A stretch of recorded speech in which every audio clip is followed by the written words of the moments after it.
पहले जमाने में शेरवानी नहीं थी। पहले जमाने में शादी होती थी ना, अभी तो शेरवानी का रिवाज खत्म हो गया धीरे धीरे।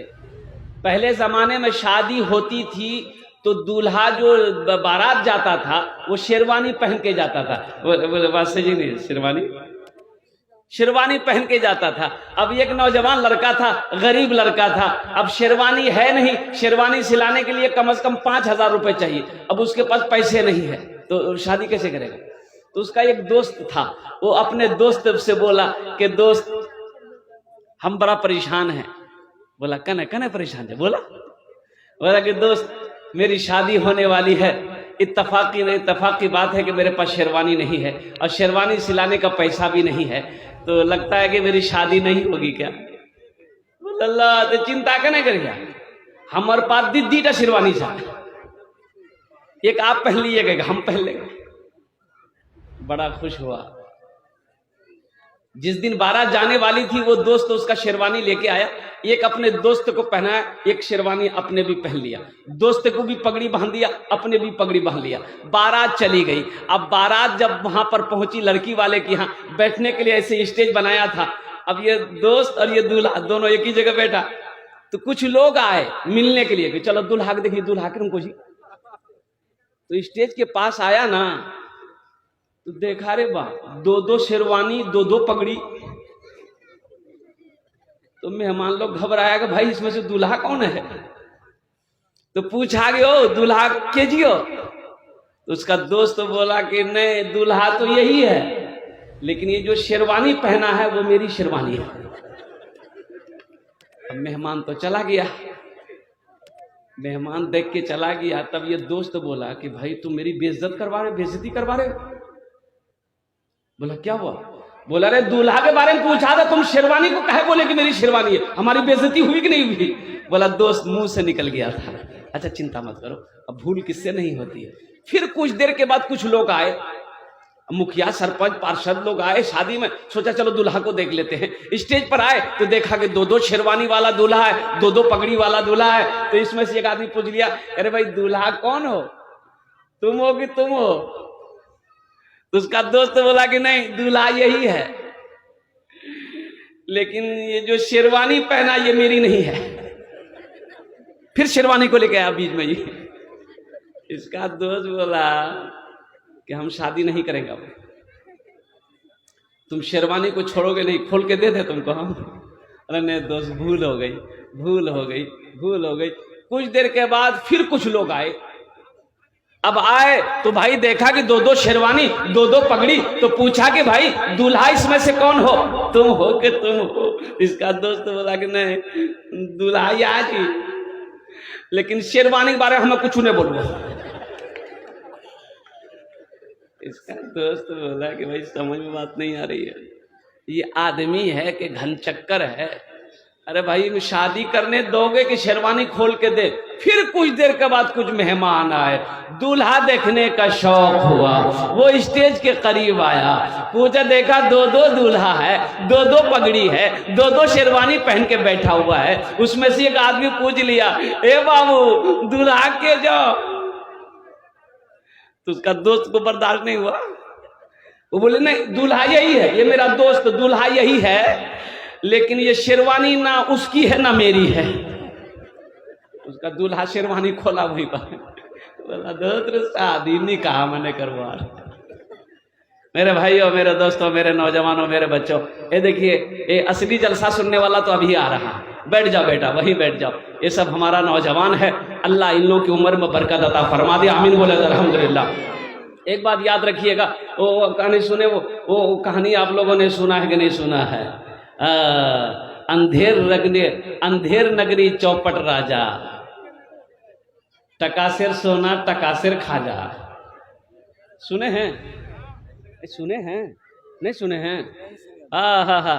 एक गुरु एक चेला पहुंचा, वो उस इलाके में पहुंचा तो देखता क्या है कि बाजार में सोना भी 1 रुपए किलो और खाजा भी 1 रुपए किलो। तो चेला बोला गुरु से कि गुरु यहां क्या हो रहा है?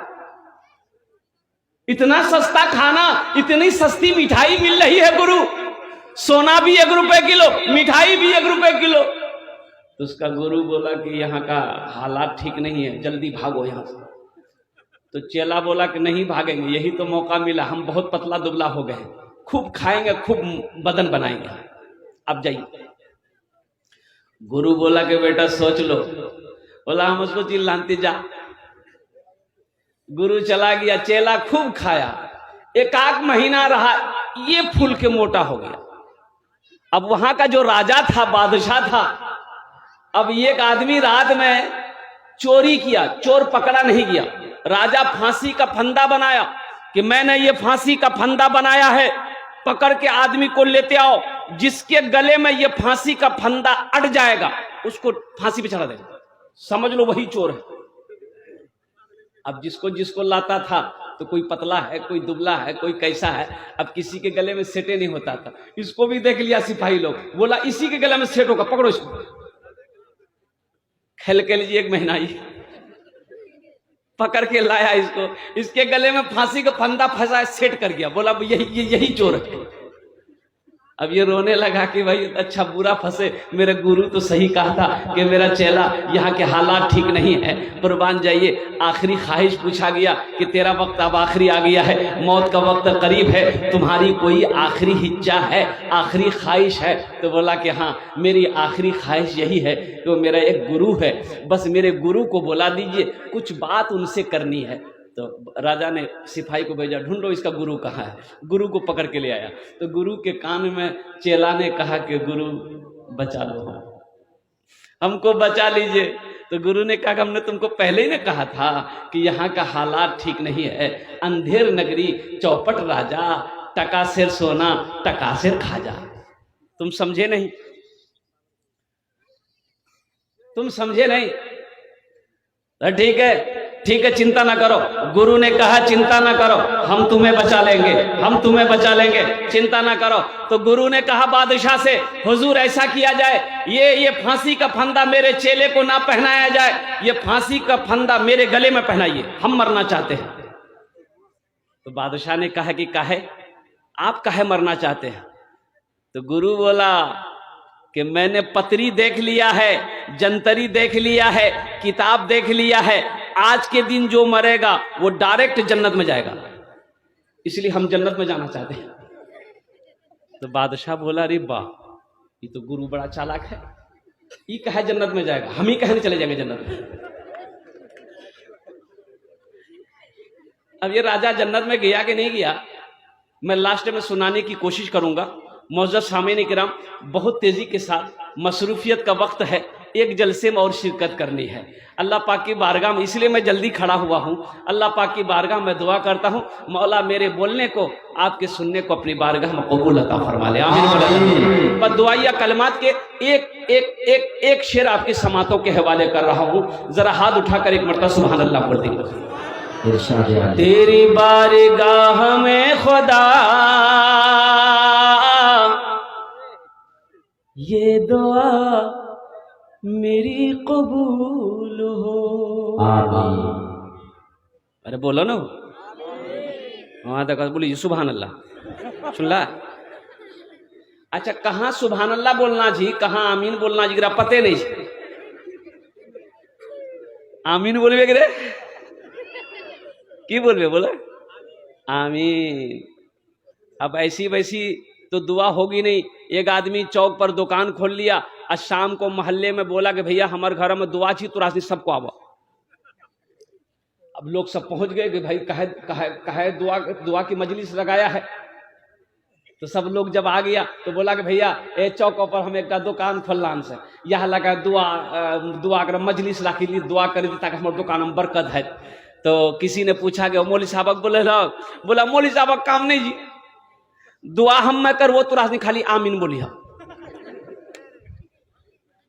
बोला ठीक है। ये दुआ किया, हे अल्लाह हमने दुकान खोली है, या अल्लाह इस दुकान में बरकत दे दे, ग्राहकों की लाइन लगा दे, दिन में भी बिक्री हो, रात में भी बिक्री हो। एक आदमी कुरान बोलिए भैया आमीन को मत बोलियो हो। तो लोगों ने पूछा कन है? बोला इसलिए कि ये चौक पर कफन का दुकान खोला है, सब टपक जाओगे। अरे आमीन बोलो जीते एक में दुकान में बरकत हो, दुकान में बिक्री हो तो आदमी मरेगा जगह नहीं बिक्री होगा कफन का।